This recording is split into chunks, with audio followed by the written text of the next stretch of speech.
that is around the fixation with fixing prices that the governments over the years have had. चाहे आपकी government हो या ये government हो या उससे पुरानी गवर्नमेंट्स हो. सो काइंडली ये बताएगा कि आगे, बिकॉज देखिए हमारी physical leakages energy, wheat, power, gas यहीं से सारी आती है, इनमें सर्कुलर डेट्स क्रिएट होते हैं. सो आगे जाके if and when the next time your government comes, do you have any plans to roll it back slightly? जो government का इतना excessive footprint है खासतौर पे price fixing के हवाले से, because ये हमारे बहुत सारे मसाइल की बुनियादी जड़ है. So I just want to know कि इस पे हम कुछ तब्दीली expect करें आपसे कि नहीं. Thank you. देखिए मैं ज़ोहर आपको सबसे पहली बात बता दूं, आज हमने जो डिस्कस किया आपस में, हम सब एक नतीजे पे पहुंच गए हैं कि अब अगर हमने जो भी पाकिस्तान को इस दलदल से निकालेगा जिसमें फंसता जा रहा है, उसको पाकिस्तान को वैसे चलाना पड़ेगा जो अभी तक किसी ने नहीं चलाया. यानी हमें अब वो स्टेप्स लेने पड़ेंगे जो अब तक हम पब्लिक प्रेशर की वजह से या जो भी कमजोरी की वजह से, गवर्नमेंट्स हमारी कमजोर रही, हमारी एक कोलिशन गवर्नमेंट थी. पार्लियामेंट्री डेमोक्रेसी में कोलिशन गवर्नमेंट बड़ी कमजोर होती है क्योंकि वो हर तरफ से उसको प्रेशर पड़ता है, वो बर्दाश्त नहीं कर सकती, क्योंकि सारा वक्त आप गवर्नमेंट अपनी संभालें या कोई बड़ा फैसला करें.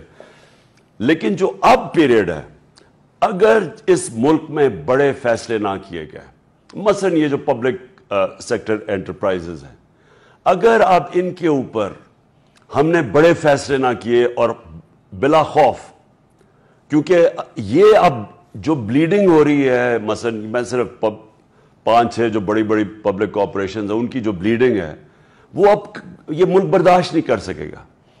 हमें जब तक कि पूरी अपनी एक्सपोर्ट्स के ऊपर सारी गवर्नमेंट को ओरिएंटेट करें एक्सपोर्ट्स के ऊपर, और बाय द वे ये महातिर ने किया था, ये जब अर्दोगान ने शुरू में वो आया था तो उसने जब इनकी स्टैंडर्ड ऑफ ऊपर वेल्थ क्रिएशन की थी तुर्की में, उन्होंने स्पेसिफिकली एक्सपोर्ट्स पे किया था.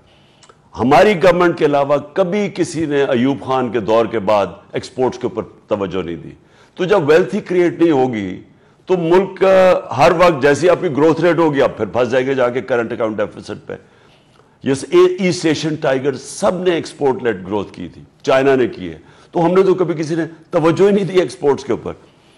और शॉर्ट टर्म में कवर करने के लिए जब तक आप अपनी एक्सपोर्ट्स उठाते हैं तो रेमिटेंसेस, हमारी बहुत बड़ी ओवरसीज पाकिस्तानी जो है ये बहुत बड़ा एसेट है.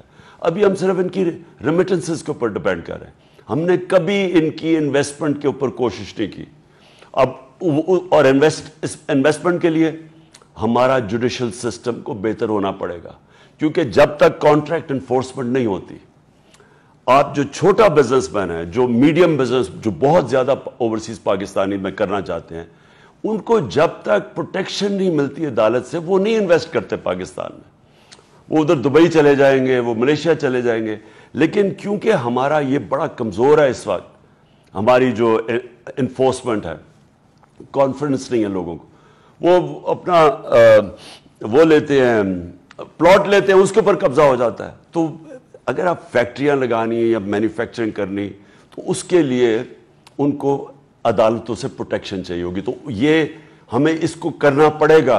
अब तक हमने इसके ऊपर किसी ने जोर नहीं लगाया, लेकिन अब ये नागुज़ीर है अगर पाकिस्तान ने डेवलप होना है, क्योंकि इन्वेस्टमेंट और इंडस्ट्री के अंदर जब तक हम इन्वेस्ट नहीं करते, वेल्थ क्रिएशन नहीं होने लगी. वेल्थ क्रिएशन नहीं होने लगे, हम कर्जों की ये जो दलदल में फंस रहे हैं ये नहीं हम कर सकते. हमने बड़ी कोशिश की, हमने कंस्ट्रक्शन को पूरी इंसेंटिवाइज किया जिसकी वजह से जॉब क्रिएशन हुई. हमने पूरी कोशिश की इंडस्ट्री की मदद करने के लिए जिसकी वजह से एक्सपोर्ट्स बढ़ी, टेक्सटाइल बढ़ी. लेकिन इसको डाइवर्सिफाई करना है. हमारी अभी हम शुरू ही कर रहे थे, हमारी जो स्पेशल इकोनॉमिक जोन्स हैं जिसके अंदर इन्वेस्टमेंट आनी थी, इंडस्ट्री लगनी थी. अनफॉर्चुनेटली जो पॉलिटिकल अनस्टेबिलिटी आती है वो सबसे बड़ा इंपेडिमेंट है इन्वेस्टमेंट के रास्ते में.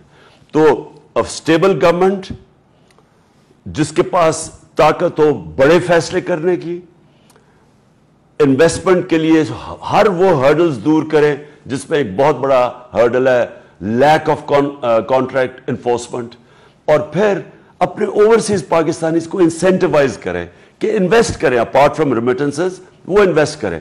एक दफा हम एक हंस से, एक पीरियड से निकल गए, इन्वेस्टमेंट शुरू हो गई, फिर पाकिस्तान में देखिए 22 करोड़ लोग हैं. 22 करोड़ लोग बड़ी मार्केट होती है. ہم پھر اور دنیا سے اور اپنے ملک سے انویسٹمنٹ اٹریکٹ کر سکتے ہیں.